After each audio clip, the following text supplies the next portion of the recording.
सभी को मेरी तरफ से प्यार भरा नमस्कार। उम्मीद करता हूँ सब बढ़िया और तैयारी अच्छी चल रही है। तो शुरुआत करते हैं क्लोज टेस्ट के प्रैक्टिस क्वेश्चंस। लेवल 1 के ही क्वेश्चंस हैं। आज हमारी लास्ट क्लास है लेवल 1 की। इसके बाद हम लोग लेवल 2 मतलब एडवांस लेवल के क्वेश्चंस हम लोग डील करेंगे। तो मुझे उम्मीद है कि आपको अप्रोच पता लग रही है, क्वेश्चन को कैसे अप्रोच करना है। जो क्वेश्चन समझ में नहीं आ रहा उसको स्किप कर देना, ज़बरदस्ती आंसर लगाने की कोशिश नहीं करनी है। जितना आप ज़बरदस्ती आंसर लगाएंगे ना उतना आपको दिक्कत आएगी, उतनी नेगेटिव मार्किंग होगी। तो ध्यान से क्वेश्चन को सॉल्व करना है। चलिए, सबसे पहले आप एक बार पूरा रीड कर लेंगे, उसके बाद 1 बाय 1 सॉल्व करते हैं।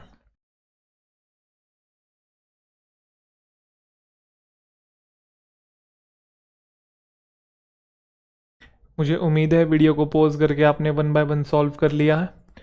चलिए, अब इसका डिटेल्ड एनालिसिस समझने की कोशिश करते हैं। ठीक है, पूरा पढ़ा आपने? चलिए, digital India can be the prime dash behind making a reality of the governments promise of minimum government maximum governance. तो डिजिटल इंडिया जो है can be the prime dash, वो ये हो सकता है किस चीज़ के पीछे? Behind making a reality of governments promise, जो गवर्नमेंट ने वादा किया था, ठीक है, उस वादे को पूरे करने के पीछे ये हो सकता है। क्या हो सकता है? अच्छा, कौन सा वादा? जिसमें मिनिमम गवर्नमेंट होगी, मैक्सिमम गवर्नेंस होगी। अक्सर बच्चे सवाल पूछते हैं, सर सरकारी नौकरियां कम क्यों हो रही हैं, वैकेंसीज कम क्यों आती है? जस्ट बिकॉज ऑफ दिस नारा। कौन सा नारा? Minimum government maximum governance. Minimum government मतलब कम से कम लोग होंगे गवर्नमेंट में, और वो कम से कम लोग इतने एफिशिएंट होंगे, इतने कैपेबल होंगे कि उससे मैक्सिमम गवर्नेंस का आउटपुट निकाला जाएगा। समझे कि नहीं? तो इसलिए वैकेंसीज जो हैं वो कम हो रही हैं, क्योंकि ज़्यादातर गवर्नमेंट वाले कर क्या रहे हैं, जो कोई भी सरकारी काम है उसे आउटसोर्स कर रहे हैं, थर्ड पार्टी को दे रहे हैं या किसी प्राइवेट वेंडर को दे रहे हैं। और प्राइवेट वेंडर एफिशिएंट भी होता है, सस्ता भी होता है, प्लस पूरी ज़िंदगी का ठेका लेना भी नहीं है। बढ़िया काम नहीं करेगा तो बदल देंगे उससे। समझे कि नहीं? और किससे कितना काम करवाना है वो सब उनका लेना देना है, गवर्नमेंट का उससे कोई लेन देन नहीं है। गवर्नमेंट को बस काम से मतलब है। तो मिनिमम गवर्नमेंट हो रही है, मैक्सिमम गवर्नेंस हो रही है। तो इस वादे को पूरे करने के पीछे डिजिटल इंडिया ये है। क्या हो सकती है बताएंगे? इम्पैक्ट हो सकता है। इम्पैक्ट तो किसी चीज का आता है। माइट वैसे तो मॉडल वर्ब होता है, बट माइट का मतलब पावर भी होता है। विद माइट, माइट मतलब पावर। तो डिजिटल इंडिया प्राइम माइट, पहली बात तो प्राइम माइट कोई कॉन्टेक्स्ट में वर्ड ही नहीं है सच बताऊं तो। और माइट जनरली हम लोग तब यूज़ करते हैं जैसे जब गॉड की पावर की बात करनी हो, जैसे गॉड इज ऑल माइटी बोलते हैं ना, वहाँ पे यूज़ होता है जब ऑल पावरफुल वाला सेंस देना हो। तो यहाँ कोई सेंस नहीं है। फैक्टर्स आ नहीं सकता। एक चीज़ की बात की है तो फैक्टर्स तो प्लूरल हो गया, हमारे यहाँ तो एक ही बात हुई है तो गलत हो गया। फोर्स हो सकता है कि प्राइम फोर्स है। प्राइम फोर्स का मतलब यही वो चीज़ है जो इनके वादे को पूरा करेगी। क्या? Digital India. कौन सा वादा? मिनिमम गवर्नमेंट और मैक्सिमम गवर्नेंस। तो इसमें टेक्नोलॉजी का ज़्यादा यूज़ करेंगे, और टेक्नोलॉजी ज़्यादा यूज़ करनी पड़ेगी तो कम से कम लोग से ही काम चल देगा। ज़्यादा ज़्यादा लोग क्यों इकट्ठे करने, इसलिए वैकेंसीज कम है, ये भी एक रीज़न है। सच ए ट्रांसफॉर्मेशन रिक्वायर्स टेक्नोलॉजी। अगर ऐसी ट्रांसफॉर्मेशन चाहिए तो टेक्नोलॉजी में क्या होना पड़ेगा? To be firmly dash into the government. तो अगर ऐसी ट्रांसफॉर्मेशन चाहिए तो टेक्नोलॉजी को फर्म तरीके से गवर्नमेंट में ये होना पड़ेगा। क्या होना पड़ेगा? इंसर्ट होना पड़ेगा। देखो, फिजिकली जब हम कहीं पे कुछ डालते हैं, इंसर्ट करते हैं, इंसर्ट फिजिकल कॉन्टेक्स्ट में आता है। प्लांट भी और स्टक भी। स्टक का मतलब कहीं पे फंसा होना। प्लांट पता है ना, ट्रांसप्लांट जो होता है एक तरीके से, तो प्लांट का मतलब भी कहीं पे कुछ रखना, और ये एक नेगेटिव वर्ड होता है प्लांट। तो एम्बेडेड आ सकता है। एम्बेड का मतलब होता है इनग्रेन, किसी में कुछ शामिल होना, पूरी तरीके से उस चीज़ के अंदर घुल मिल जाना। तो अगर ऐसी ट्रांसफॉर्मेशन चाहिए तो होगा क्या? टेक्नोलॉजी को पूरी तरीके से गवर्नमेंट में ये हो जाना पड़ेगा। क्या हो जाना पड़ेगा? एम्बेडेड हो जाना पड़ेगा। टू बी के बाद वर्ब की कौन सी फॉर्म आएगी? थर्ड फॉर्म आएगी। ठीक है, ध्यान रखिएगा। एम्बेडेड मतलब पूरी तरीके से उसके अंदर मर्ज हो जाना पड़ेगा। Into government, something that the digital India project list as one of its foremost objective. और इस चीज को डिजिटल इंडिया जो प्रोजेक्ट है वो लिस्ट करता है अपने फॉरमोस्ट ऑब्जेक्टिव की तरह। फॉरमोस्ट ऑब्जेक्टिव का मतलब सबसे इंपॉर्टेंट गोल की तरह। देखो आगे भी एम्बेडिंग की बात हुई है तो हमें क्लियर हो गया था कि यहाँ पे भी एम्बेड ही आना चाहिए। कभी कभी आपको यहाँ से आंसर नहीं मिल रहा होता है तो आप आगे भी चल के देख सकते हैं, आगे से आपको थोड़ा सा कॉन्टेक्स्ट का आइडिया लग जाता है। अब टेक्नोलॉजी को देखो एम्बेड ही करना है। एम्बेड का मतलब पूरी तरीके से सीमलेस तरीके से, एक तरीके से इनग्रेन कर देना है। इनग्रेन का मतलब समझ गए, मतलब टेक्नोलॉजी को इस तरीके से घोल देना है गवर्नमेंट के अंदर या गवर्नमेंट प्रोसेस के अंदर, ताकि टेक्नोलॉजी उसका इंटीग्रल पार्ट बन जाए। तो यहाँ पे भी टेक्नोलॉजी को ये करने की बात हुई थी, समझ गए थे। तो embedding technology into government dash will do 3 things. तो अगर आपको टेक्नोलॉजी को एम्बेड करना है, पूरी तरीके से शामिल करना है गवर्नमेंट डैश के अंदर, गवर्नमेंट क्या, तो ऊपर बात हो रही है गवर्नेंस की। तो ऑफिसर्स कहां से आ गया भाई, मिनिमम गवर्नमेंट है ना, तो ऑफिसर्स का तो कोई लेने देने, गवर्नेंस बढ़ानी है, मैक्सिमम गवर्नेंस करनी है, एडमिनिस्ट्रेशन को बढ़ाना है। डिटेल्स या कोई लेने देने नहीं, गवर्नमेंट डिटेल्स में टेक्नोलॉजी को ऐड कर नहीं रहे हैं। हायरार्कीज तो लेवल होता है, hierarchy level 1 level 2 level 3 hierarchy उसको बोलते हैं, उसमें भी टेक्नोलॉजी को एम्बेड नहीं कर रहे हैं। प्रोसेसेस आ सकता है, गवर्नमेंट प्रोसेस का मतलब गवर्नेंस ही, गवर्नमेंट काम की बात हो रही है। तो गवर्नमेंट प्रोसेस में अगर टेक्नोलॉजी को एम्बेड करना है तो विल डू 3 थिंग्स, 3 चीजें होंगी। Transform the government and make it more transparent efficient. इससे गवर्नमेंट पूरी बदल जाएगी और चीजें ट्रांसपेरेंट और एफिशिएंट हो जाएंगी। Transform the lives of the citizen, citizen की लाइफ बदल जाएगी, specially those at the bottom of the dash pyramid, खासतौर पे उन लोगों की जो डैश पिरामिड के बॉटम पे है। अब पिरामिड की बात करूं तो पिरामिड आपको पता है ऐसी शेप का होता है। अब असली में है तो पिरामिड तो चाहिए नहीं यहाँ पे, कि असली में किसी पिरामिड की बात हो रही है, नहीं। तो मिथिकल का मतलब होता है माइथोलॉजी से रिलेटेड कुछ। तो ये तो वो इजिप्ट वाला पिरामिड वाला सेंस दे रहा है, उसका कोई लेना देना नहीं है। हाइपोथेटिकल का मतलब होता है थियोरिटिकल पिरामिड, थियोरिटिकल पिरामिड कोई टर्म नहीं है। क्लासिफाइड मतलब जिसे क्लास में डिवाइड किया हो, क्लास 1 क्लास 2 क्लास 3 मतलब टाइप्स में डिवाइड किया हो, तो उसका भी कोई लेन देन नहीं है। प्रोवर्बियल पिरामिड आ सकता है। प्रोवर्बियल पिरामिड का क्या मतलब है समझते हैं। सबसे पहले तो आप ये चीज देखो कि जैसे ये पिरामिड है, अब पिरामिड में अगर टॉप देखेंगे तो थोड़ा सा यहाँ नैरो होता है, फिर और वाइड वाइड वाइड होता चला जाता है, मानते हैं कि नहीं। अब ऐसे ही अगर मैं इंडिया के जितने भी सिटीजन्स हैं उसको पिरामिड में डिवाइड कर दूं, तो टॉप पे मैंने अमीर लोग रख दिए, रिचेस्ट, फिर थोड़े उससे नीचे, फिर उससे नीचे, फिर उससे नीचे, फिर उससे सबसे नीचे कौन से आगे, वो बिलो पॉवर्टी लाइन वाले या फिर सबसे गरीब, ठीक है, डेस्टिट्यूट जिसे हम लोग कहते हैं, मान लो सबसे नीचे। पॉवर्टी या पुअर लिख देता हूं मैं यहाँ पे कुछ, ठीक है। अब वो बोल रहा है क्या कि ट्रांसफॉर्म हो जाएगी जिंदगियां उन लोगों की, स्पेशली जो पिरामिड के बॉटम पे है। अब असली में तो पिरामिड के बॉटम पे थोड़ी है कि इजिप्ट वाले पिरामिड के नीचे दबे हुए हैं उनकी जिंदगियां बदल जाएंगी। पिरामिड बेसिकली एक रेफरेंस लिया जा रहा है, समझे कि नहीं। डायरेक्ट तरीके से नहीं, इनडायरेक्ट तरीके से पिरामिड का यूज किया जा रहा है कि ऊपर जो पिरामिड के होते हैं वो अमीर होते हैं, नीचे गरीब होते हैं, और उन्हीं की जिंदगी बदलनी है। तो यहाँ पे आएगा प्रोवर्बियल पिरामिड, क्योंकि इस पिरामिड को हम एक मुहावरे की तरह यूज कर रहे हैं कि पिरामिड में जो बिल्कुल नीचे लेवल पे है, मुहावरा समझते हैं। डायरेक्टली उस पिरामिड की बात नहीं कर रहे हैं जो इजिप्ट में है, इजिप्ट में ही है ना जहां पे भी है। हम इनडायरेक्टली एक पिरामिड शेप की बात कर रहे हैं, जो कि जिस पिरामिड को हम मुहावरे की तरह यूज कर रहे हैं, उस मुहावरे में जो पिरामिड के निचले स्तर पे हैं वो गरीब है और उनकी जिंदगी बदलने की बात कर रहे हैं। बोलो हाँ, चलें आगे। चलो फिर आगे क्या बोल रहा है। ट्रांसपेरेंट होंगी चीजें, एफिशिएंट होंगी, जिंदगियां बदल जाएंगी उन सिटीजन्स की जो कि पिरामिड के बॉटम पे हैं, and make our economy more efficient and competitive. फिर 2014 की जो MC Kinsey global institute report है वो प्रिडिक्ट करती है कि जो लार्ज स्केल डैश है ना of technology through digital India positions India with the biggest opportunity yet to accelerate economic growth. तो वो क्या करता है, इंस्टीट्यूट ने प्रिडिक्ट किया है कि जो लार्ज स्केल ये है, लार्ज स्केल क्या, तो टेक्नोलॉजी को बेटा अडाप्ट किया जाता है, ठीक है, ध्यान रखिएगा, टेक्नोलॉजी के अकॉर्डिंग ढला जाता है। अडॉप्ट भी कर सकते हैं अगर होता तो वो ज़्यादा अप्रोप्रिएट रहता, बट हमारे यहाँ पे और कोई ऑप्शन अच्छा नहीं है तो हम अडाप्ट को यूज़ करेंगे। टेक्नोलॉजी को एनहेंस नहीं करना है, उसकी अपेक्षा नहीं करनी है, उसको मॉनिटर नहीं करना है, अडाप्ट करना है। क्लियर। तो प्रिडिक्ट करती है कि जो लार्ज स्केल अडेप्टेशन है टेक्नोलॉजी का थ्रू डिजिटल इंडिया, ये पोजीशन करता है इंडिया को एक बिगेस्ट अपॉर्चुनिटी के साथ, और फिर एक्सेलरेट होगी उसकी इकोनॉमिक ग्रोथ। आई होप सभी बच्चों को ये समझ में आ गया है। चलिए क्लोज टेस्ट नंबर 2 एक बार पूरा जल्दी से रीड करेंगे, बड़ा प्यारा सा क्लोज टेस्ट है, 1 बाय 1 सॉल्व भी कर लेंगे।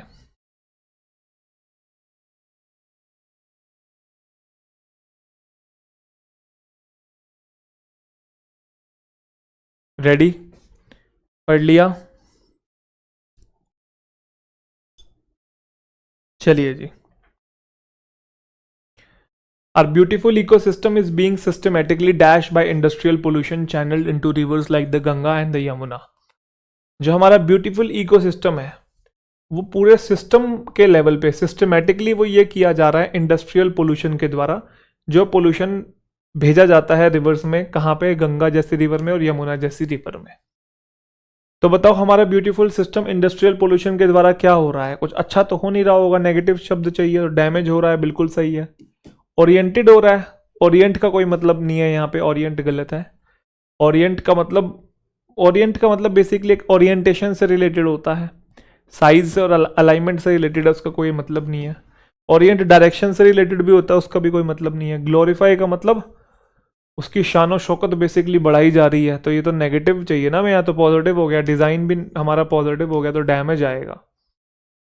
उसके बाद बोला जो न्यूक्लियर वेस्ट है फ्रॉम एटॉमिक प्लांट्स, तो एटॉमिक प्लांट से निकलने वाले न्यूक्लियर वेस्ट जो है वो वर्ल्ड के ओशंस में म्यूट इनटू हो रहे हैं, मतलब जा रहे हैं, धीरे से सरकाए जा रहे हैं। और ऐसी गैसेस जो है जैसे कि कार्बन डाइऑक्साइड, जो कि मिक्स हो रही है किसके साथ? ओजोनोस्फेयर के साथ। ओजोनोस्फेयर बेसिकली ओजोन लेयर को ही हम लोग बोलते हैं। तो कैसी गैसेस की बात हो रही है? ऑफ कोर्स यूजफुल है नहीं, न्यूक्लियर नहीं है, हाइजेनिक नहीं है, पॉइजनस गैसेस आएगी। न्यूक्लियर गैस नहीं होती है कार्बन डाइऑक्साइड, तो पॉइजनस गैस आ जाएगा, मिक्स हो रही है ओजोनोस्फेयर के साथ। बिसाइड्स जो ट्रॉपिकल रेन फॉरेस्ट है और जो ग्रीन पैस्चर्स हैं, बेसिकली जो हरियाली है, जो हरा भरा एरिया है, रेन फॉरेस्ट, ग्रीन पैस्चर्स मतलब ग्रीन एरिया जितना भी है, वो डिसअपियर हो रहा है, dash the pressure of proliferating population. Proliferating population मतलब बढ़ती हुई पॉपुलेशन के प्रेशर के अंडर होता है, टर्म आपको पता होगा, under the pressure of something होता है, तो इन टू ऑन नहीं होता, अंडर आएगा, बड़ा बेसिक सा है। उसके बाद बोल रहा है dams are being dash over the rivers like Narmada. तो डैम्स को क्या किया जाता है? वैलिडेट नहीं किया जाता, डिटेक्ट नहीं, एसोसिएट नहीं, बिल्ट किया जाता है, तो बहुत सिंपल सा था। जिससे चेंज हो रहा है नेचर का वेल बैलेंस सरफेस इक्वेशंस जो है किसके बीच का? फ्लोरा और फोना के बीच का। मतलब फ्लोरा मतलब प्लांट्स और फोना मतलब एनिमल्स, इनके बीच का जो सरफेस इक्वेशन है ना, वेल बैलेंस चीजें हैं, वो चेंज हो रही हैं चीजें। स्लोपिंग माउंटेन्स टेरेन जो है वो कन्वर्ट हो रहे हैं मिनी ओशंस में, ताकि सप्लाई किया जा सके electricity to the ever starving industrial stomach of our age. मतलब कह रहा है कि सप्लाई करनी है इलेक्ट्रिसिटी किसको? जो एकदम बिल्कुल भूखा पेट है ना, जिसका, किसका पेट है? Industrial stomach of our age. इस समय में जो इंडस्ट्री में जितनी हमें सप्लाई देनी होती है उतनी कहीं नहीं देनी होती, और आप कितनी सप्लाई दे दो उसको उतना कम है।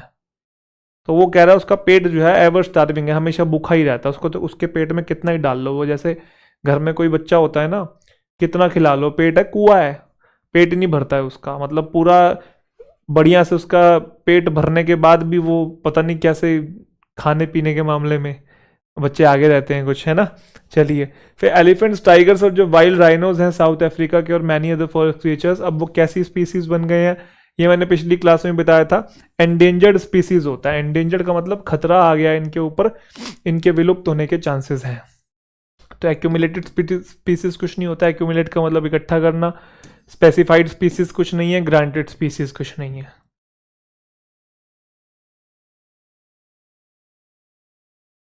चलिए जी क्लोज टेस्ट नंबर 3 देखें, आ जाइए, पढ़ेंगे इसे भाई जल्दी से पूरा। पढ़ लिया? Very good. चलिए 1 बाय 1 सॉल्व कर लीजिए।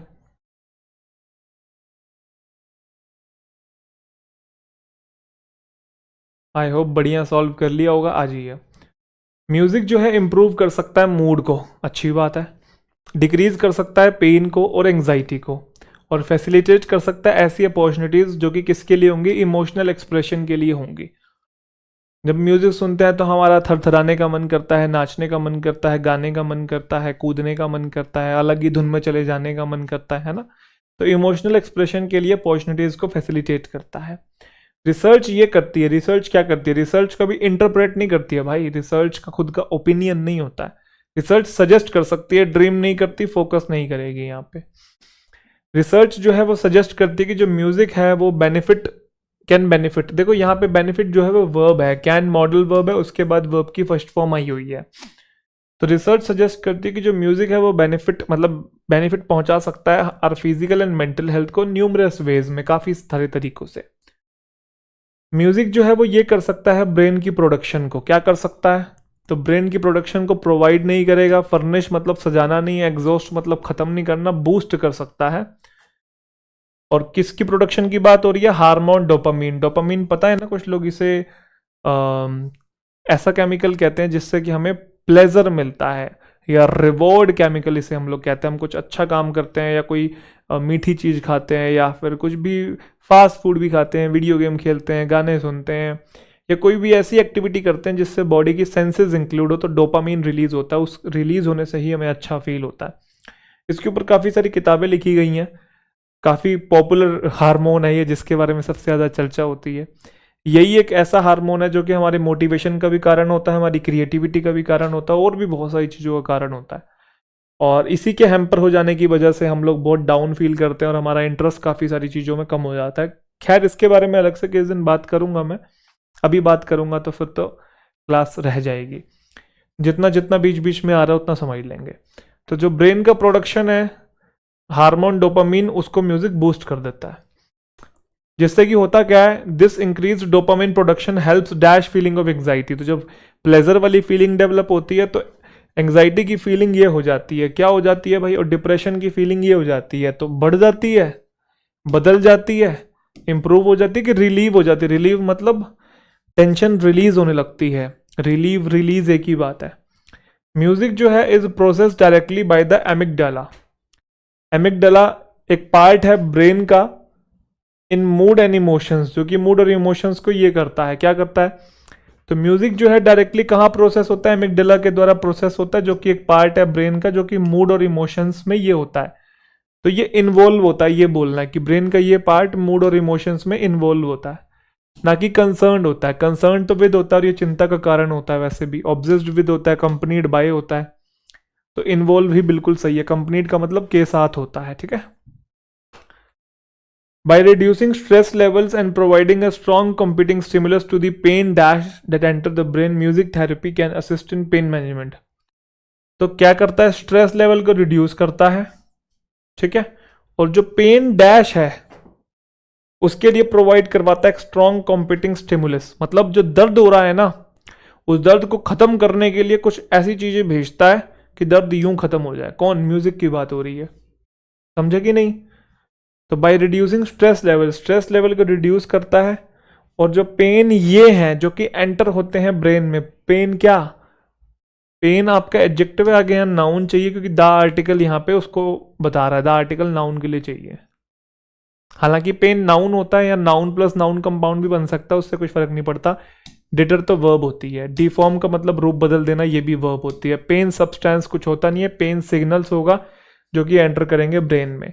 तो जो एंटर करते हैं ब्रेन में, जो हमारे पेन सिग्नल्स हैं, उनको कॉम्पिटिंग स्टिमुलस प्रोवाइड करवाता है।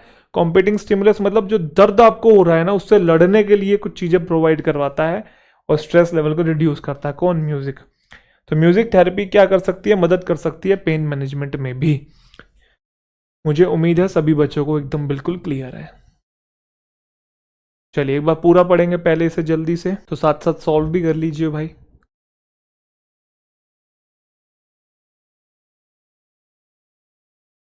चलिए वापस आते हैं और आराम से समझते हैं इसे। A new world research shows that the French dash large amounts of cheese and butter.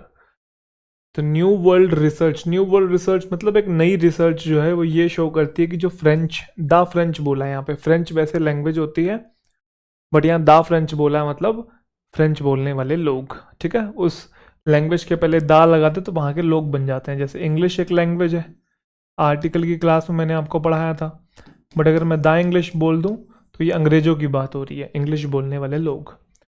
तो द फ्रेंच जो है वो लार्ज अमाउंट्स ऑफ चीज़ और बटर को ये करते हैं। तो भाई चीज़ और बटर ड्रिंक नहीं की जा सकती, गॉबल का मतलब होता है हॉप करके ऐसे खा जाना, तो ऐसे थोड़ी खाते हैं भाई वो, उनका तो वैसे ही थोड़ा स्टाइल अलग होता है, सोफिस्टिकेटेड तरीके से खाते हैं।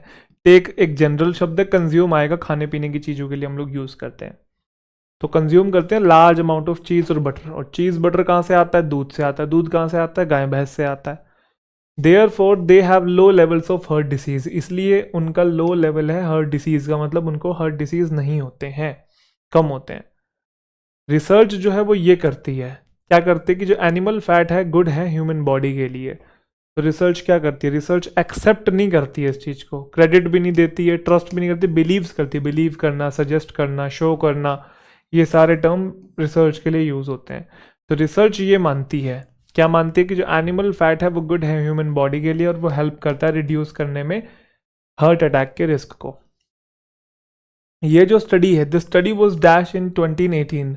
तो ये जो स्टडी क्या हुई थी? डायरेक्ट हुई थी, या किसी को आदेश देना नहीं है, स्टडी मैनेज नहीं होती है, स्टडी को सुपरवाइज भी नहीं किया जाता, उसका ध्यान नहीं रखा जाता, स्टडी कंडक्ट होती है। ये जो स्टडी है वो कंडक्ट हुई थी 2018 में इन 21 लो एंड मिडिल इनकम कंट्रीज, यहाँ पे कंडक्ट हुई थी। हाउएवर इट डैश दैट, लेकिन ये करती है, क्या करती है? स्टडी क्लोज नहीं करेगी, कंक्लूड कर सकती है। मतलब स्टडी हुई तो उसके बाद जो भी फाइनल रिजल्ट आया, तो हम कहते हैं कि स्टडी ने कंक्लूड किया और ये अपना रिजल्ट दिया। समझे कि नहीं? पहले डेटा इकट्ठा किया, फैक्ट्स इकट्ठा करने के बाद अपनी बात को कंक्लूड किया। तो यहाँ पे क्लोज नहीं होता, कंक्लूड वर्ड यूज करते हैं जब आप किसी चीज को एंड करते हो और अपना फिर फाइनल कंक्लूजन देते हो। ठीक है, जैसे ऐसे भी आप लिखते हो तो चीजें कंक्लूड करते हो, कोई थ्योरी लिखते हो तो चीजें कंक्लूड करते हो, फिनिश नहीं करना है, स्टॉप नहीं करना है। तो however it concluded that क्या? Eating moderately is the dash key in this regard. ऐसा भी नहीं है कि चीज़ और बटर जो है वो अच्छा है हार्ट डिसीज के लिए, कि उससे नहीं होता। इसका मतलब ये भी नहीं कि बस खाए जाओ सारा दिन चीज़ और बटर भी, कह रहा है मॉडरेटली खाना है। तो इस चीज़ में क्या है? ये डैश डैश है, तो क्या है? क्रूशियल की है, बिल्कुल सही, इंपॉर्टेंट फैक्टर है भाई, मॉडरेट अमाउंट में खाना है।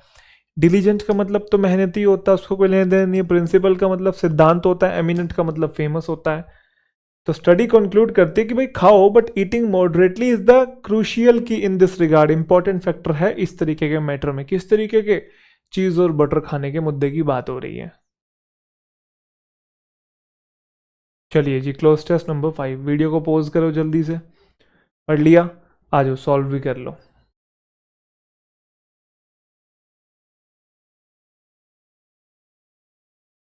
चलिए आराम आराम से बना लिया आपने। We believe our value is in direct proportion to the value of our accomplishment. हम ये मानते हैं कि हमारी जो वैल्यू है ना वो डायरेक्ट प्रोपोर्शन है किससे? Value of our accomplishment. क्या मतलब है इसका? जितना हमने जिंदगी में अचीव किया होता है ना, हम सोचते हैं उतनी हमारी वैल्यू है। इवन समाज और हमारे पेरेंट्स और हमारे पीयर्स भी हमारी ऐसे ही वैल्यू करते हैं कि हमारी उपलब्धियां कितनी हैं। तो हम ये मानते हैं कि हमारी जो वैल्यू है वो डायरेक्ट प्रोपोर्शन है हमारी अकम्पलिशमेंट से। If we can not accomplish certain result, अगर हम कुछ अकम्पलिश नहीं कर पाते हैं, we tend to feel dash about our selves.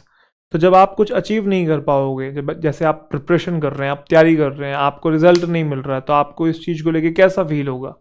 अच्छा तो फील होगा नहीं, तो हाई तो फील होगा नहीं, गुड भी नहीं होगा, बेटर भी नहीं होगा, लो होगा, नेगेटिव वर्ड चाहिए। Some of us try to hard and become workaholics. कुछ लोग हम में से बहुत मेहनत भी करते हैं और वर्कोहलिक बन जाते हैं। वर्कोहलिक मतलब इतना काम करते हैं कि बाकी सारी चीज़ें कॉम्प्रोमाइज़ कर देते हैं, अपनी हेल्थ होगी, अपने रिलेशनशिप हो गए, और भी बाकी सारी चीज़ें। ठीक है, और ओवर अचीवर बन जाते हैं, मतलब अचीव करने के बाद भी हमें संतुष्टि नहीं होती, हमें लगता है और अचीव और करना है और करना है, तो ओवर अचीवर बन जाते हैं। With a few genuine feelings of self worth. Self worth को लेके बस ना के बराबर फीलिंग्स होती हैं, और हम क्या करते हैं? We try to create some and prove that we are somebody. हम बार बार ये प्रूव करने की कोशिश करते हैं कि हाँ हम तो कुछ हैं। और कैसे प्रूव करते हैं? चीज़ें पाकर, उस चीज़ में कामयाबी पाकर, सक्सेसेस के द्वारा, एंड डैश के द्वारा। जब एंड के उधर सक्सेसेस लिखा हुआ है तो एंड के इधर भी सक्सेस या कुछ अचीवमेंट से रिलेटेड वर्ड आना चाहिए। अचीवमेंट यहाँ पे है। एंग्जाइटी और ऑब्स्टिकल्स तो नेगेटिव है, हमें पॉजिटिव चाहिए कि हम प्रूव करने की कोशिश करते हैं हाँ हम कुछ हैं, चीज़ें पाकर या चीज़ों में कामयाबी पाकर या अपनी अचीवमेंट्स के थ्रू कुछ प्रूव करने की कोशिश करते हैं, ना कि एक्शंस के थ्रू। क्योंकि यहाँ पे भी ऐसा शब्द बोला है जो कि अचीवमेंट और अकम्पलिशमेंट से रिलेटेड है, ऊपर भी उसी की बात कर रखी थी, तो यहाँ पे भी वही आएगा। Because our desire for perfection is so great. हम परफेक्ट बनना चाहते हैं, जरा सी भी चीज इधर से उधर ना हो, बिल्कुल वो नपे तोले हिसाब से हम लोग चलना चाहते हैं। हमारी जो डिजायर है परफेक्शन की वो इतनी ग्रेट है, we dash to set unrealistic goals. तो हम अनरियलिस्टिक गोल्स सेट कर लेते हैं और प्लेस करते हैं अनरीजनेबल डिमांड्स खुद के ऊपर ही। कि जैसे किसी को इंटरनेट पे देख लिया मोटा पैसा कमा रहा है वो, तो अपने आप को भी आपने गोल दे दिया, 1 महीने में 10 लाख कमाऊंगा, 25 लाख कमाऊंगा। अब कमाने को देखो ऐसा नहीं है कि पॉसिबल कुछ नहीं है, हर चीज पॉसिबल है, बट इट टेक्स टाइम ना, प्लान चाहिए ना, उसके ऊपर एग्जीक्यूशन चाहिए ना। यस और नो? इंटरनेट पे हम लोग जब लोगों को देखते हैं ना कि लोग अचीव कर रहे हैं, तो मन तो हमारा भी करता है कि हाँ यार मैं भी कर सकता हूँ, बट सबके सराउंडिंग्स अलग होते हैं, सबका इंटेलेक्ट अलग होता है, सबके पास रिसोर्सेज अलग अलग होते हैं, और सबने अलग अलग टाइम पीरियड में चीज़ें अचीव की होती हैं। तो अचीव करना कोई मुश्किल चीज़ नहीं है, बट अनरियलिस्टिक चीज़ें जो हम सेट कर लेते हैं वो हमें थोड़ा सा नेगेटिव कर देती हैं। यस और नो? अब जैसे कुछ बच्चे कहते हैं AIR 1 लेके आऊंगा। अब 10वीं में कभी नंबर नहीं आए हमारे ढंग से, कभी 12वीं में नंबर नहीं आए, कॉलेज में हम कभी ढंग से कॉलेज नहीं गए, क्लासेस बंक की है, और एग्जाम में AIR 1 लेके आऊंगा। होता है ऐसा, करते हैं कुछ बच्चे, बहुत बच्चे करते हैं। तो ये अनरियलिस्टिक है। अब ये ऐसा नहीं है कि ये पॉसिबल नहीं है, आप इसे पा सकते हो बिल्कुल, बट टाइम भी तो लगेगा, एफर्ट भी तो उतना लगेगा ना। तो अनरियलिस्टिक चीज़ें जब हम सेट कर लेते हैं ना, तो जितना हमने अचीव किया होता है हमें उससे भी संतुष्टि नहीं होती है, और जब उससे भी संतुष्टि नहीं होती है तो हम लोग ना सारा टाइम नेगेटिव ही रहते हैं अचीव करने के बावजूद भी। तभी बोला ओवर अचीवर्स। कहाँ बोला है? ऊपर देखो, समझे कि नहीं? और डिपेंड करता है कि आपकी डेफिनेशन क्या है सक्सेस की। एक तो हमारे पास ना सक्सेस की खुद की डेफिनेशन ही नहीं है, हमने भी समाज से सक्सेस की डेफिनेशन उठा रखी है। समाज जिस चीज को सक्सेसफुल मानता है, हम भी उसी चीज में जब कामयाब होंगे तभी खुद को सक्सेसफुल मानेंगे। तो अगर समाज की डेफिनेशन के अकॉर्डिंग चलोगे तो भाई कभी भी संतुष्ट नहीं हो पाओगे, खुद के लिए एक सक्सेस की डेफिनेशन सेट करनी पड़ेगी। तो जब तक आप वो सेट नहीं करोगे ना, तो आप दूसरों के अकॉर्डिंग चलते रहोगे। आपने अपनी बागडोर जो है वो दूसरों के हाथों में दे रखी है, सोसाइटी के हाथों में दे रखी है, और सोसाइटी से कभी आपकी अपलिफ्टमेंट नहीं होगी, आपके इंडिविजुअल थॉट और इंडिविजुअल बिलीफ से होगी। जिस दिन ये बात अपने मन में जितनी जल्दी बिठा लेंगे उतना बढ़िया होगा। तो सबको छोड़ छाड़ के खुद से पूछो आपको क्या चाहिए। अगर वो अचीव हो जाता है that means you are successful. Yes और नो? क्योंकि हमारी डिजायर जो है परफेक्शन की वो इतनी ग्रेट है कि we dash to set unrealistic goals.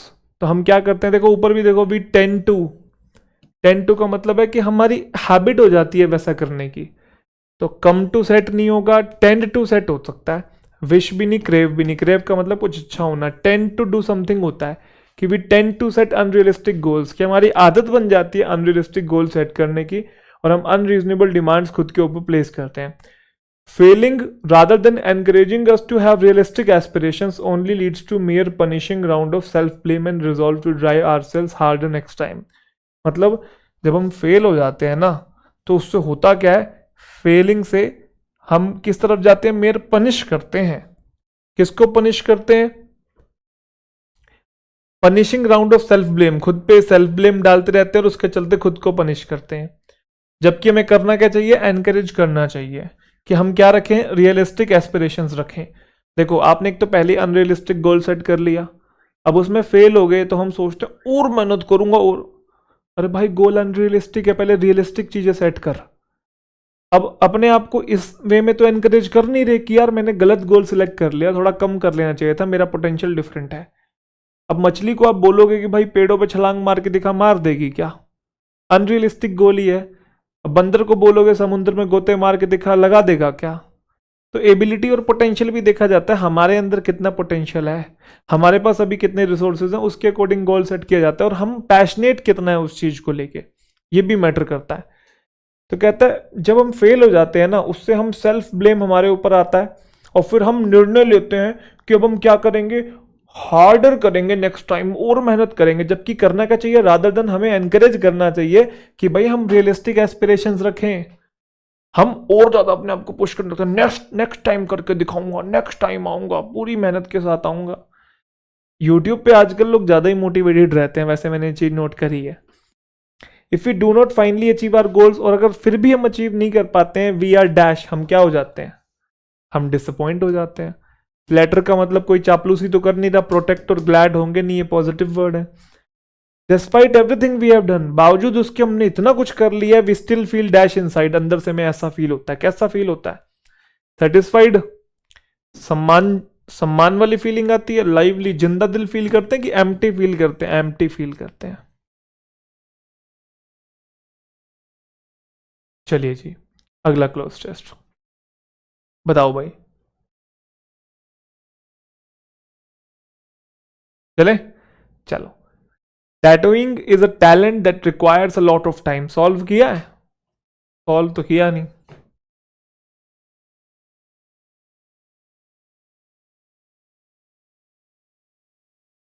आ जाइए। टैटूइंग का मतलब टैटू बनाना, बनाना या टैटू करवाना, कुछ भी कह सकते हो आप। बनाने वाले, जो बना रहा है उस आर्ट को भी टैटूइंग कहते हैं, जो आप बनवा रहे हैं उसे भी टैटूइंग कह सकते हैं। तो बनाने की कला होगी टैटू बनाने की। Tattooing is a talent that requires a lot of time. तो टैटू ऐसा तो है नहीं कि भाई बना दी ड्राइंग और बन गया, टाइम लगता है। और ये लगता है, क्या लगता है? इंटीग्रिटी होती है, ऑनेस्टी, उसकी कोई ज़रूरत नहीं है। कैपेसिटी तो तब हम बताते हैं कि इस चीज़ की इतनी कैपेसिटी है, तो यहाँ पे वो वाला सेंस नहीं देना है। लाइबिलिटी का मतलब होता है कोई चीज़ आपके ऊपर जिम्मेदारी है, वो भी नहीं। एबिलिटी चाहिए उसके अंदर, टैलेंट चाहिए, पोटेंशियल चाहिए, एबिलिटी आएगा। There are many various kinds and dash of tattooing. तो टैटूइंग के बहुत सारे काइंड्स और ये होते हैं। जब एक तरफ एंड के इधर काइंड्स लिखा हुआ है तो इधर भी कुछ काइंड से रिलेटेड चाहिए होगा। तो व्यूज, कीज और जेस्चर नहीं होता, जॉनराज होता है। जब मैं छोटा होता था इसे जेनरी जेनरी कहता था, ये जेनरी नहीं होता, इसे जॉनर कहते हैं। कुछ लोग इसे जॉनरा भी कहते हैं। जॉनरा या जॉनर का मतलब होता है टाइप, टाइप या काइंड। सोल्ट, SORT, वो भी यही होता है। तो देर आर मैनी वेरियस, अलग अलग टाइप के टैटू आप लोग देखते हैं, तो काइंड्स हैं और जॉनर हैं। Tattooing was and still is a means to communicate someone's thought. तो टैटू जो है, टैटूइंग जो है वो एक तरीका है जिसमें हम कम्युनिकेट करते हैं खुद के थॉट्स को और लाइफ को। कैसे? Permanently dash a design of ink and colour into their flesh. Flesh मतलब मांस, ये स्किन में। तो स्किन में हम कलर और इंक को, उसके डिजाइन को परमानेंटली ये कर लेते हैं। क्या कर लेते हैं? डिटैच तो करते नहीं, अलग तो करते नहीं, कंबाइन नहीं, फर्टिलाइज, यहाँ कुछ उपजाऊ नहीं बनाना, एम्बेड कर लेते हैं। मतलब वो जैसे गाड़ देते हैं पूरा। जैसे मेरे भी ये बना हुआ है, दशहरे में बनवा लिया था छोटे होते। पता नहीं कौन सी क्लास, नाइन्थ क्लास की, नाइन्थ की तो नहीं है, नाइन्थ के बाद की बात है शायद। ऐसे ही बस दोस्त वगैरह घूमने गए हुए थे, तो एक दो दोस्त बनवा रहे थे, तो मैंने भी आगे हाथ कर दिया, ऐसे आंखें बीच ली, मैंने कहा बना लो जो करना है कर दो। तो ये बनवा लिया था छोटे होते। तो ऐसा कुछ मैं तो कम्युनिकेट नहीं करना चाहता हूँ इसके थ्रू, तो छोटे होते बनवा लिया था मैंने। लेकिन कुछ लोग इंटेंशनली बनवाते हैं, यहाँ कुछ लिखवा लेंगे, यहाँ इधर लिखवा लेंगे, अलग अलग जगहों पे टैटू इधर। कुछ लोग तो जानबूझ के मतलब ऐसी जगहों पे टैटू बनवाते हैं कि दिखे, है ना, लोग नोटिस करें, और उस टैटू के थ्रू अपनी आइडेंटिटी को रिवील करते हैं। बट मेरा ये मानना है, देखो मैंने तो छोटे होते करवा लिया था, नादान थे उस टाइम पे, कुछ नहीं पता था। और वो भी ऐसी कोई बहुत बढ़िया प्रोफेशनल टैटू बनाने वाला नहीं था, नॉर्मल जो ऐसे बाहर बैठे होते हैं सड़क पे उनसे बनवा लिया था। बट लोग तो प्रोफेशनली जाके अच्छी अच्छी जगहों पे बनवाते हैं। मेरा ये मानना है कि नहीं बनवाना चाहिए। हालांकि मैं इसे हटवा भी सकता हूँ, बट मैं नहीं हटवाता हूँ। जो चीज़ अब होगी होगी, लेज़र करवाने में कुछ ज़्यादा टाइम लगेगा भी नहीं। बट स्टिल अब मैंने कहा जब बन गया तो बन गया, अब क्या ही हटाना। और वैसे भी ओम बना हुआ तो कुछ, हालांकि मैं रिलीजियसली तो इससे रिलेट नहीं करता हूँ, बट हाँ ठीक है, कुछ पॉजिटिविटी है, मतलब समझ रहे हो। तो मैं क्या बोल रहा था, टैटू के बारे में बता रहा था कि नहीं बनवाना चाहिए। कारण उसके पीछे ये है कि जैसे आज आपकी थिंकिंग कुछ है, क्या कल भी आपकी वही थिंकिंग रहेगी? और आने वाले 5 साल बाद भी वही थिंकिंग रहेगी? तो जब हम जोश जोश में होते हैं, जवान होते हैं, और थोड़ा शो ऑफ करना होता है, तो हम टैटू बनवा लेते हैं। उस टाइम पे हमारी थिंकिंग वो होती है, हमें अच्छा लग रहा होता है। लेकिन जब 4-5 साल बीत जाते हैं ना, तब हमें रियलाइज होता है यार ये थिंकिंग तो मेरी पुरानी हो चुकी है, लेकिन वो तो परमानेंटली अब लग चुकी है ना इंक। तो इसलिए मेरा ये मानना है कि इंसान फ्लेक्सिबल होता है, बदलता रहता है, उसके बिहेवियर, उसका उसका थॉट प्रोसेस जो है वो चेंज होता रहता है। तो कोई परमानेंट चीज़ जो है वो अपने शरीर पे नहीं बनवानी चाहिए। नादानी में बनवा ली है तो अब अलग बात है, और अगर नहीं पसंद आ रही है तो आप हटवा सकते हैं, बट नहीं करना चाहिए। ठीक है। कुछ लोग तो जानबूझ के जब यहाँ बनवा लेते हैं ना, और सारा टाइम यहीं खड़े रह, ऐसे ही खड़े रहते हैं कि दिखे, नोटिस हो ऐसे। ऐसे ऐसे ही हाथ जान ऐसे तो कोई नहीं रखता, मतलब है ऐसे ही मतलब कहीं उस पर भी खड़े होंगे, मेट्रो में भी खड़े होंगे, तो मतलब ऐसे ऐसे कि दिख रहा है बस यहाँ से, मतलब खैर कहाँ गए हम। तो tattooing was and still is a means to communicate someone's thought और life by permanently dash a design. तो डिजाइन को एम्बेड किया जाता है पूरी तरीके से, स्किन के अंदर गाड़ दिया जाता है। फ्लैश का मतलब स्किन होता है। जो फर्स्ट स्टेप है टैटूइंग का is to develop an artistic dash. तो क्या होना चाहिए, आर्टिस्टिक एटीट्यूड होना चाहिए। ग्लिम्स का मतलब नजर, नजर ग्लिम्स का मतलब वो क्या बोलते हैं हिंदी में, ग्लिम्स, एक नजर पड़ी, ग्लिम्स एक और शब्द होता है, ग्लिम्स, उसकी एक नजर काफी है, उसकी झलक, झलक, ग्लिम्स। ड्रामा तो पता ही है आपको, करियर भी पता है। तो आर्टिस्टिक एटीट्यूड मतलब आर्टिस्ट वाला एटीट्यूड होना चाहिए और स्किल होना चाहिए स्केच करने की और क्रिएट करने की आपकी आर्ट वर्क को। टैटूइंग पेनमैनशिप, पेनमैनशिप का मतलब होता है अपने हाथों का यूज करके कुछ बनाना। तो tattooing penmanship is far more dash than sketching on paper. Paper पे स्केच करने से ज्यादा ये है, क्या है, एग्रेवेटेड बद से बदतर है। कॉन्फिस्केट का मतलब होता है सीज कर लेना, कब्जा कर लेना, उसका भी कोई नहीं। ऑथेंटिकेट तो पॉजिटिव वर्ड है, कॉम्प्लिकेटेड है भाई, उससे ज्यादा मुश्किल है पेपर पे स्केच करने से, ठीक है। चलिए चले आगे, अगले क्लोजर की ओर चलते हैं। एक बार पढ़ लेंगे इसे पूरा जल्दी से, तो साथ साथ सॉल्व भी कर लीजिए इसे। ज़्यादा जल्दी हो गया क्या, वन।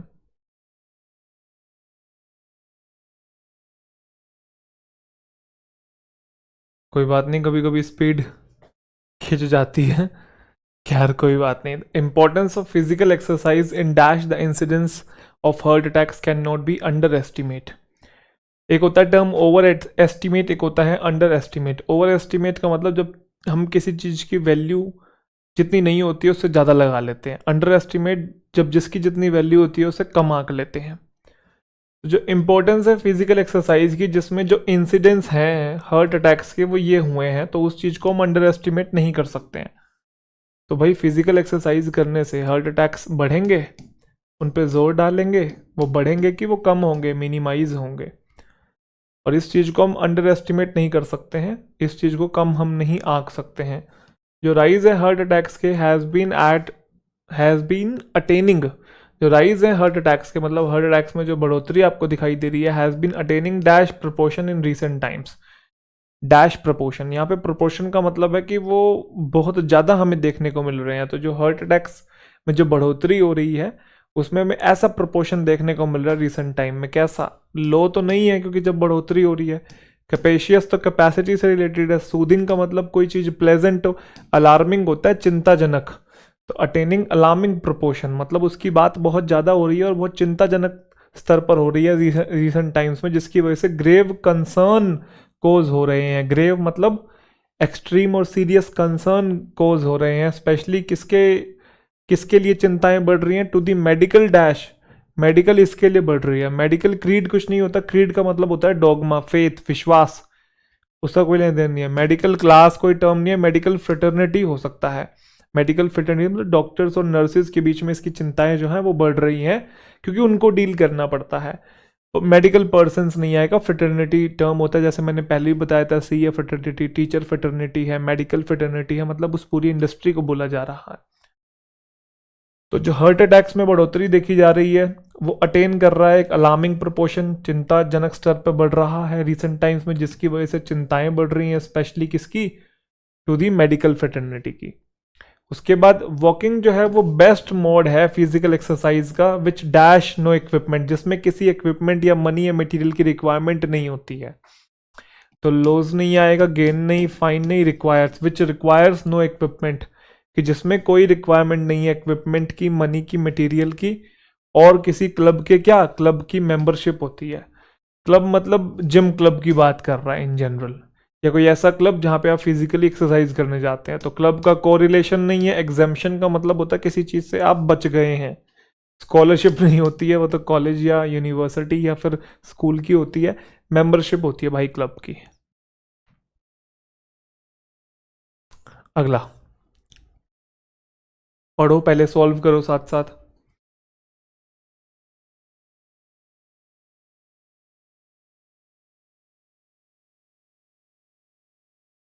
चलिए, डांस जो है as an artistic form of dash is extremely old. तो डांस जो है एक आर्टिस्टिक फॉर्म ऑफ डैश है जो कि एक्सट्रीमली ओल्ड है। क्या है? आर्टिस्टिक फॉर्म ऑफ एक्सप्रेशन है ना। डांस एक एक्सप्रेशन का फॉर्म है ना, एक आर्ट है जिसको आप एक्सप्रेस करते हो ना। सक्सेशन का मतलब है कोई चीज़ एक के बाद दूसरी हो रही है, दूसरे के बाद तीसरी हो रही है, उसका कोई लेन देन नहीं है। सजेशन है नहीं, इंप्रेशन नहीं है, यहाँ पे इंप्रेशन नहीं जमाना, एक एक्सप्रेशन है, एक्सप्रेस करते हैं ना अपने आप को। तो डांस जो एक आर्टिस्टिक फॉर्म ऑफ एक्सप्रेशन है और बहुत पुराना है। एविडेंस जो है डांस के as a dash form is available in ancient literary text. तो ऐसी फॉर्म है डांस। कैसी फॉर्म है? देखो, फॉर्म आपका नाउन है और नाउन को मॉडिफाई करने के लिए एडजेक्टिव चाहिए। क्रिएटिंग तो वर्ब होती है, क्रिएटेड भी वर्ब होती है, इंप्रेशन नाउन होता है, क्रिएटिव एडजेक्टिव होता है। तो क्रिएटिव फॉर्म ही तो है डांस। और क्या, क्रिएटिविटी दिखानी होती है आपको इसके अंदर। अलग अलग टाइप के डांस है। तो एविडेंस जो है डांस का क्रिएटिव फॉर्म की तरह वो अवेलेबल है एंशियंट लिटरेरी टेक्स्ट में, पेंटिंग में और स्कल्पचर में। स्कल्पचर मतलब मूर्ति बनाने की कला। फिर उसके बाद बोल रहा है dash of the dance forms trace their roots to the dash. तो डांस फॉर्म्स के बहुत सारे जो रूप हैं वो ये बोलना चाह रहा है वो कहाँ मिलते हैं उनकी, अगर हम ट्रेस करें उनके रूट्स तो वो यहाँ मिलते हैं। अगर हम डांस फॉर्म्स, बहुत सारे डांस फॉर्म को ट्रेस करें उनके रूट्स की, देखें कि वो जड़ उनकी, उनका ओरिजिन देखें, तो पहले तो यहाँ क्या आएगा? मोर आ नहीं सकता। More of the dance forms कुछ नहीं है। मच अनकाउंटेबल के लिए आता है। एनी या एक या दो की बात करनी नहीं। Many of the dance forms, अलग अलग जो डांस फॉर्म्स हैं, ट्रेस देयर रूट्स, उनके रूट्स अगर हम ट्रेस करें to the dash of movement codified in the Nritya Shastra dash by Bharat मुनि। अब क्या आना चाहिए यहाँ पे? तो मूवमेंट की क्या होती है? कैपेसिटी होती है, डिलीवरी नहीं होती है, प्रोसीजर टेक्निक्स होती है। टेक्निक ही तो सीखते हैं। अलग अलग डांस फॉर्म होती है, उसकी अलग अलग टेक्निक होती है, वही हम लोग सीखते हैं। तो डांस की टेक्निक होती है। तो यह मैं लिख देता हूँ, कंफ्यूजन नहीं होगी। जो मैनी ऑफ डांस फॉर्म्स, जो डांस फॉर्म्स की बहुत सारी टाइप्स हैं, अगर उनके ट्रेस करें उनके रूट्स को to the dash of movement, to the techniques of movement, यही आएगा ना, टेक्निक्स ऑफ मूवमेंट। मूवमेंट की टेक्निक्स होती है ना, कैसे, यूं करके तो मैं नहीं दिखाऊंगा क्योंकि मुझे आता भी नहीं है। बस यही एक ये कौन सा ब्रेक डांस है? मेरे को स्कूल की एक बात याद आ गई, बस अभी छोड़ो, बताऊंगा नहीं, वो बहुत लंबी बात हो जाएगी। एक बार स्कूल में बुला लिया था कि भाई भंगड़ा करके दिखाना है, वहां तोते उड़ा रहे हैं हम लोग ऐसे भगा दिया था। उससे रिलेटेड बहुत गजब की स्टोरी है, किसी और दिन बताऊंगा, बहुत मजेदार है। अभी पढ़ लेते हैं। तो आगे क्या बोल रहा है? जो मैनी ऑफ डांस फॉर्म्स है, अगर ट्रेस करें उनके roots to the techniques of movement codified in the Nritya Shastra. Codified मतलब अरेंज किया गया है। ये नृत्य शास्त्र है। शास्त्र मतलब किताब की बात हो रही है यहाँ पे, जिसमें टेक्निक को क्या किया गया है? भरत मुनि के द्वारा ये किया गया है। तो टेक्निक्स को क्या किया जाएगा? कैप्चर नहीं आएगा। डिस्बर्स का मतलब होता है डिस्ट्रीब्यूट करना, वो भी नहीं आएगा। डिस्पर्स का मतलब होता है फैला देना, वो भी नहीं आएगा। कंपाइल आएगा।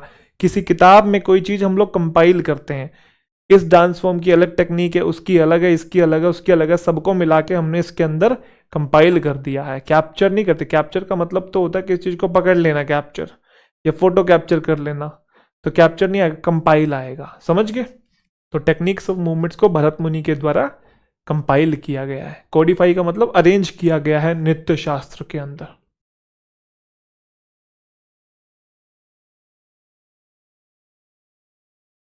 आप वही सोच रहे हो, तोते वाला?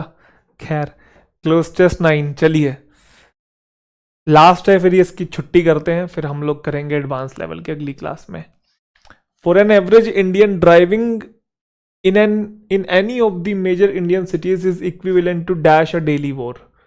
एक एवरेज इंडियन के लिए अगर आप ड्राइव करते हैं any of the major Indian cities, बड़े शहरों में, तो ये इक्विवेलेंट है, सिमिलर है डेली वॉर को ये करने से। क्या करने से? वेज अ डेली वॉर होता है, जंग लड़ने से रिलेटेड है। वेज अ वॉर का मतलब होता है जंग लड़ने के बराबर है।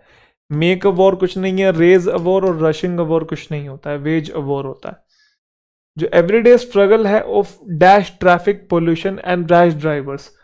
तो जो डेली का स्ट्रगल है ट्रैफिक को, पोल्यूशन को, रैश ड्राइवर्स को आप ये करते हैं।